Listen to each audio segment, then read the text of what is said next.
Hey guys, I'm going to start with a Cliff Notes version for people who don't want to listen to the whole ramble, and then I'll go into more detail after.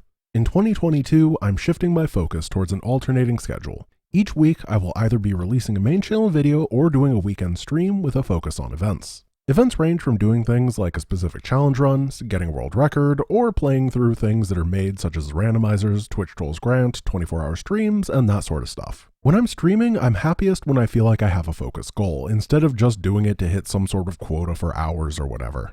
So I'm going to be pushing my streaming style towards that kind of content creation. I think that's where I'm at my best. Alright, that's the quick version done. Now for the longer version. Starting out in 2021, I had a very specific goal. Go all in on making GiantGrantGames something that is full-time sustainable. At the beginning of the year, I had about 3 million YouTube views total. I did the math and decided that given I was only a content creator for about 6 months at the time, a goal of 10 million total views for the year would be a solid place to start, with a stretch goal of 13 million. In order to aid this, I started the archives channel and hired Finlay as a part-time editor. With him saving me time on the main channel stuff, I thought I could focus on growing those secondary things.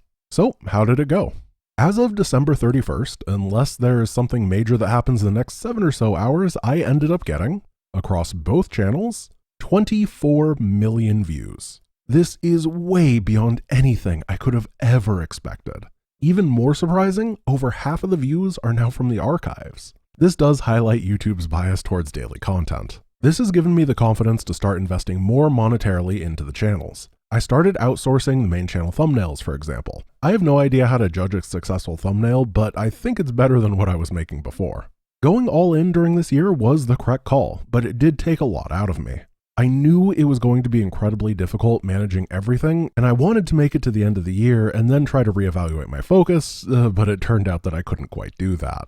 In the last few months, I had so many projects going on that it became overwhelming. I had multiple days per week where my schedule was wake up, manage the archives channel, stream, eat, download the VODs, cut them, upload them to the archives, make thumbnails, manage the remaining things that I'm working on, such as Reelscale, Twitch Trolls Grant and the randomizer, write a main channel video script, record it, and then fall asleep. Rinse and repeat the next day. That's obviously unsustainable. Near the end, many of my streams felt like I was spending hours making subpar content that I wasn't proud of, and I ended up resenting streaming as a result. That's why in 2022, I'm shifting my focus towards more structured weekend streams. I want to be proud of the content that I make, and I want it to bring actual value, not just be a time sink.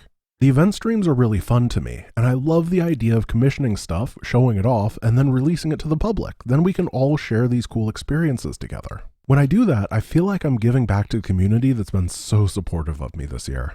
Now that the schedule stuff is done, let's talk about some of the things that I've been thinking about a lot and am not sure how to proceed with. StarCraft isn't going to last much longer. Numerically, StarCraft viewership has been dropping. Before Age of Empires 4 release, the game was losing about 20% of its viewership year over year. But in the last few months, the average Twitch viewership has more than halved. I was in a weird position where I was growing despite this overall drop. This allowed me to not really care about it for a while, but I do have to be honest about the fact that it's happening. At the end of 2022, this is going to double down. One of the last things that Mike Morhaime did before being pushed out as CEO in 2019 was to sign a 3-year contract, guaranteeing Blizzard would fund StarCraft II esports until the end of 2022. In the last 3 years, Blizzard has eviscerated Heart of the Swarm, Hearthstone, and Overwatch esports. There's no doubt in my mind that once this contract expires, StarCraft's going as well. That is going to cause echoes in the scene that make it unsustainable. The problem, I don't know what to transition to. I just don't enjoy Age of Empires 4. The units are boring. I've been trying to make some non-StarCraft challenge run content. The Age of Empires review, the glitches video, and tier list were all small pokes to see how receptive people would be in alternate forms of content. And they've all been unsuccessful so far. Main channel videos take a lot of work and generally need at minimum 200,000 views to pay for themselves. This is the more depressing side of the archives having more views. People just don't care much for my non-challenge run content. I don't really know what to do here. 2021 was monumentally successful, beyond my wildest dreams, but I found that success to be at the tail end of StarCraft 2.